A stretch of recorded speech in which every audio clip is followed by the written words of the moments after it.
Hello, everyone. My name is Abiodun once more. I am back. I'm back. One of my videos, I promised that I was going to share uh, my experience, traveling by road from Canada to the US. Yes, I said I was going to do it, and I brought it now. um, so I love traveling. I love traveling. I love to see places. I love to, I love to have experiences, solo experiences. I love to have an idea. I just want to explore and see how things will pan out, right? I want to um, be able to tell people what I went through, you know. That's why I made the choice of driving, you know, into the US. So, um, something happened to me in Canada that was devastating. It was heart-wrenching. It was it got to my soul because the it, it was the breakdown of my relationship, my marriage specifically. Um, it was not what I expected. It was not planned. You know, it happened between myself and someone I trusted so much. I felt that I was in a safe relationship, right? So I it was a trying time for me. I now had to face the stress of Canada alone. Mentally, I had to face the stress of Canada alone. You know, physically, psychologically, the weather was not helping. I was alone. I was um, dying internally. So many things were happening to me that were not right. So, and remember, I don't know if you've seen my video. One of my videos says that I came from Australia, you know. So I had a better choice of moving back to Australia. I have after I've met the condition of my citizenship. But I didn't want to lose everything. I didn't want to just, you know, sell off my car, sell off my properties, sell off my books, a whole lot of things that I have that means a lot to me. So I decided that okay, I will come and visit friends in America and ship my car to Australia. I was going to, you know, go to Australia. So I was going to come visit friends in America. Then I'd resigned my job in Canada. I'd resigned from there. So I was going to come see friends, stay with some friends for like maybe 2 3 weeks, and then ship my properties because I put everything that are precious to me in my car and was going to drive into the US so that I don't lose just everything. So that when I get to Australia, I don't have to start all over again. At least I would have my books, I'll have my car, though Australia drives on the other side of Australia drives on the right side while Canada drives on the left. So I definitely would have to, but they allow you to bring that type of car and you can actually change the steering wheel, to the side which they use over there, which is the right. So I took the bold step of driving to the US, and I planned the journey. Uh, you know, I stuffed my car with the required, especially water. I'm sorry, I don't have the videos of the video clips of my trip. I didn't plan that I was going to even have a YouTube channel. If not, I would have recorded all the experiences and all that. So I went to Nigeria for a month. Went to do some, tidying up of things, properties, and investments. Came back to. I kept my property in a storage in Canada. I kept my property, my car. I moved it into a storage. You can actually drive it into the storage with your car, and shut the storage down. So I locked it down. Took the key away to Nigeria. spent a month in Nigeria. Then I came back to the storage, took my car, and hopped to the US because I have a B1, B2 in the US. I've always been coming to the US, so it wasn't my first time. But I knew that I could have challenges on the way. So I had enough food in the car, right by the passenger seat, and I also have enough water. Water was more primary to me because I always can meet food on the way. But sometimes I can be in a place where I can't have water, so I can always have water to drink, and then I have some nuts, some almonds, cashew, and all the like. So I prepared for the journey. I set off, and I drove. I was living in Saskatoon, Saskatchewan specifically. So I drove all the way, having fun.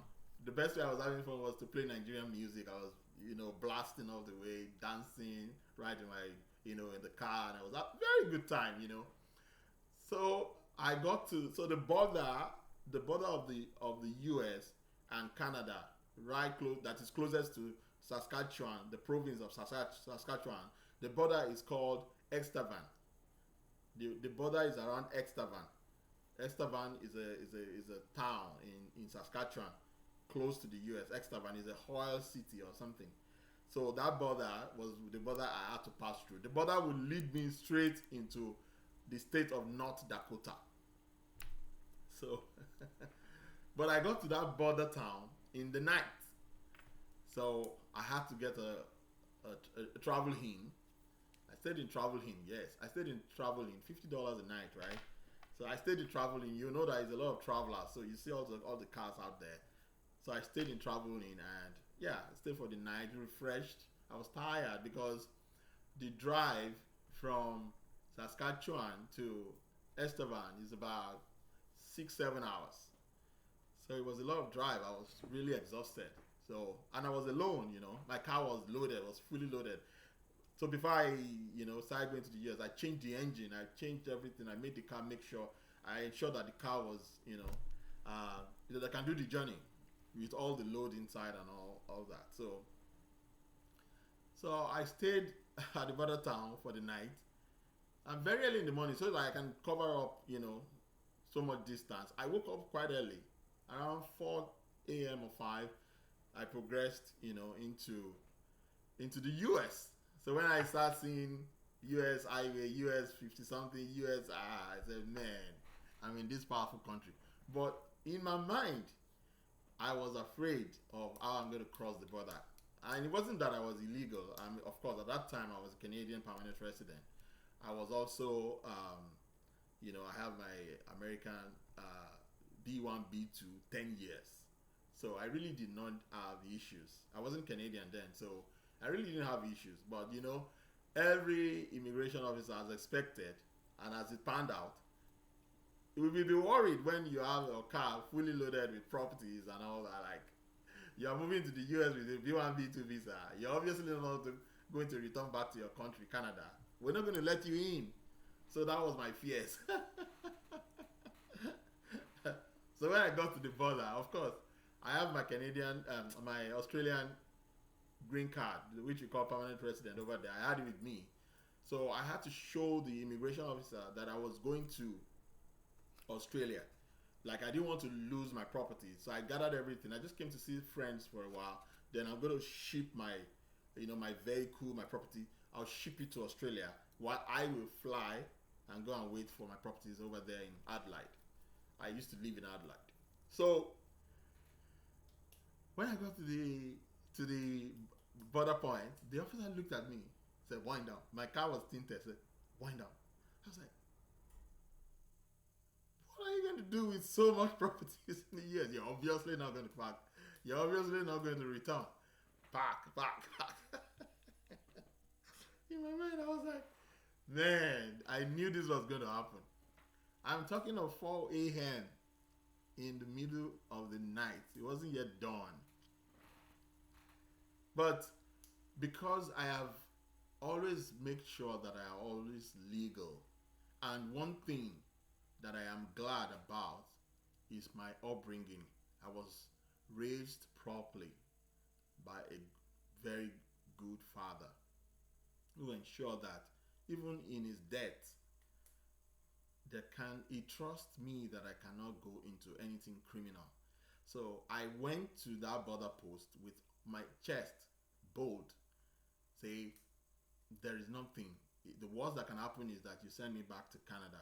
But I really didn't want to go back to Canada because it was too cold. It was affecting my health, and I call Canada a place of hot for me. So it wasn't a place where I want to go back to. I actually just want to pass through the US and go back to Australia where I came from. The border officers abandoned their post and came to scrutinize me. They scrutinized my car. They went through everything in the car. Right, not in my presence. I was already in the what do you call it? This room where they, interrogation room. I was being interrogated. My documents were being checked. They checked Australia to be sure that I'm a green card holder over there. They checked Canada, of course. All my record was there. Not even a single criminal record. Not a single, driving, fine. Nothing. These guys were like, "What kind of person is this? Are you sure?" They didn't want to release me. They said, "Tell us the truth. Tell us the truth. Do you want to stay in the US?" I said, "No, I'm going back to, I'm going to my country, Australia, because I prefer Australia to, apart from the fact that the guns in the US is always very scary for me. So I really didn't want to stay in the US. The North Dakota guys, they screened me for over 2 hours. They made sure that they could talk to Australia. They were able to talk to the Canadian office. They talked to everywhere I've lived to be sure that I'm not running from something. They checked my car to be sure that it was mine. They were looking for something to just make sure they sent me back to Canada, but they found nothing. At the end of the day, the guys went as records. These countries, they have records. You have to be careful when you're giving them records. I remember vividly, this guy took my phones and kept me somewhere and was asking for the name of my wife. I told him I'm not married, I'm divorced. He said, "Yes, tell us the name of your ex-wife." I told them. They asked me, "When were you divorced?" I gave it to them. They were checking all the records on the Canadian sites. So if there had been anything that was on the contrary, boom, I would have been back to, Canada.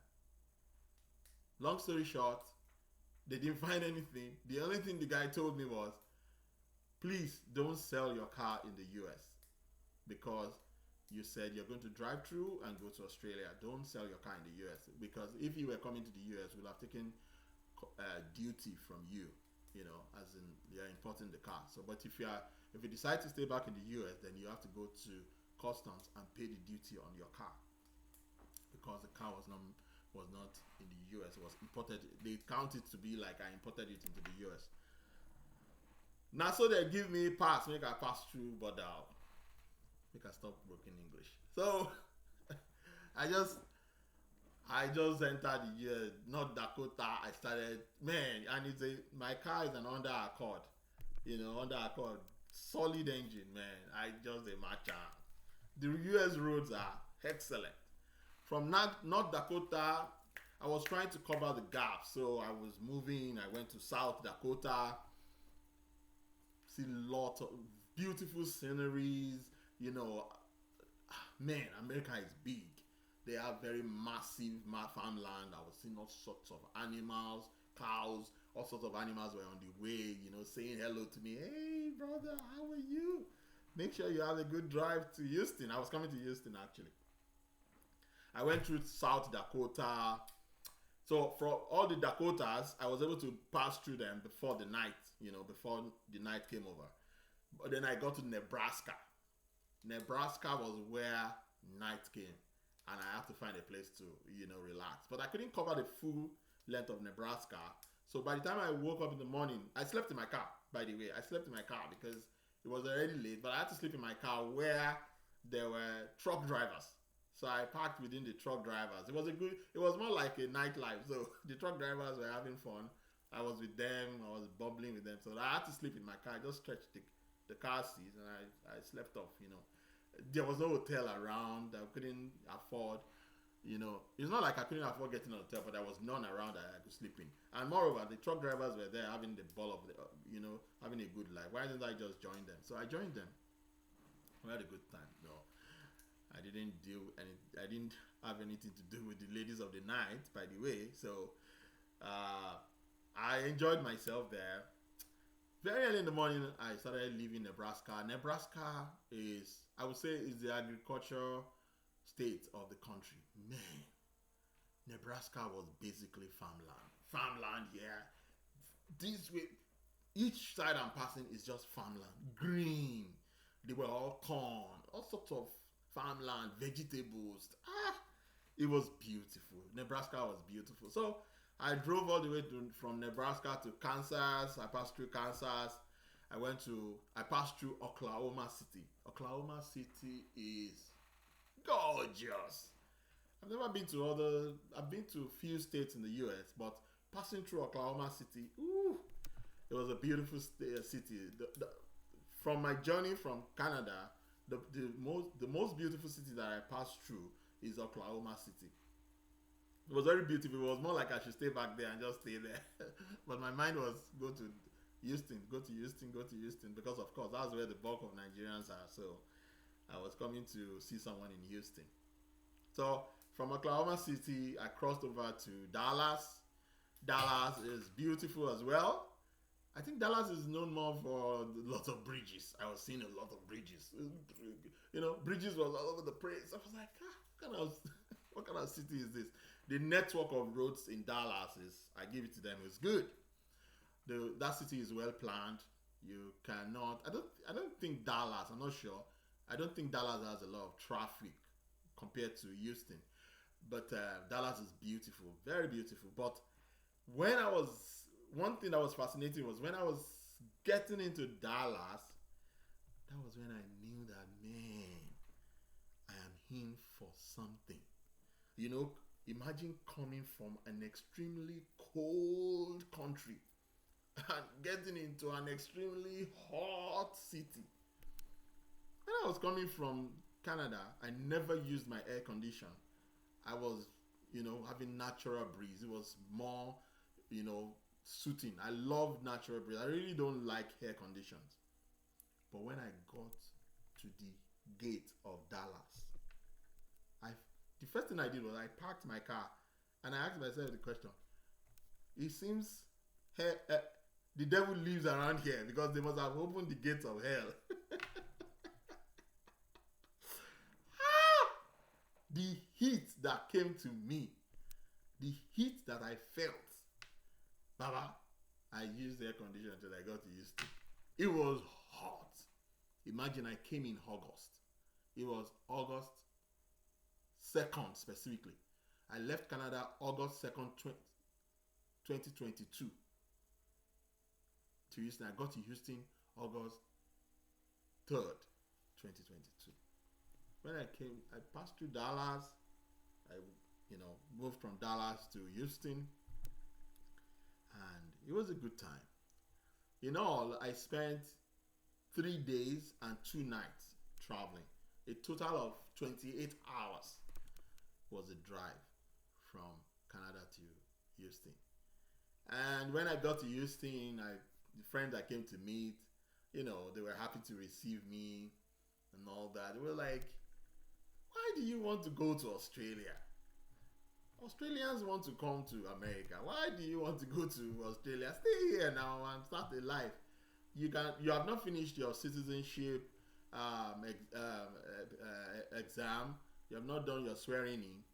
So it means that if you go to Australia, you have to be flying back to take the exam and fly back to take your swearing in. So why don't you just stay in the US and adjust your status legally, and then if you have anything to do with Canada, you can always drive back or take a flight and quickly go to Canada and go back. So I had to change my status. I thought of it, I was like, okay, but I don't want to do anything illegal because I have opportunity to go back to my country, Canada, or continue my onward journey to Australia.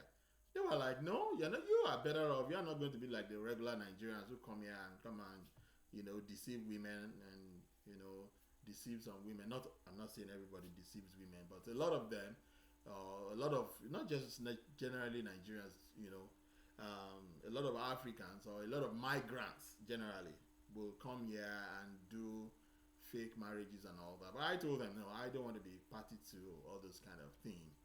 So, like I used to tell people, look, the government makes things easy. Everything that you require is on their website.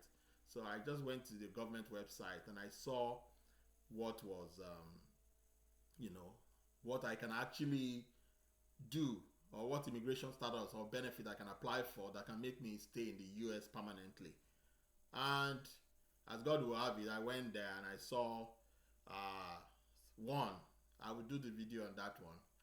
And I saw it and I was able to apply. And under a year and a few months, I got my green card. And now I am permanently in the US as a green card holder. I live now and roll in Houston, Texas. The weather in Houston is not so bad. I'd advise anyone who wants to come here. It's a beautiful city. Lots of things to do. A lot of Nigerians, a lot of Nigerian cuisines. You would not even miss Nigeria so much if you live in this city because practically everything is here. And I've been having a great time. So that's my journey all the way from Canada to the US. It was approximately 3 days, 2 nights, 28 hours in all. I didn't know I was going to have a YouTube channel. I would have recorded the experiences on the way, but subsequently, one of these days, I'll take a drive back to Canada. I'll probably do that recording. Thank you, everyone. Bye.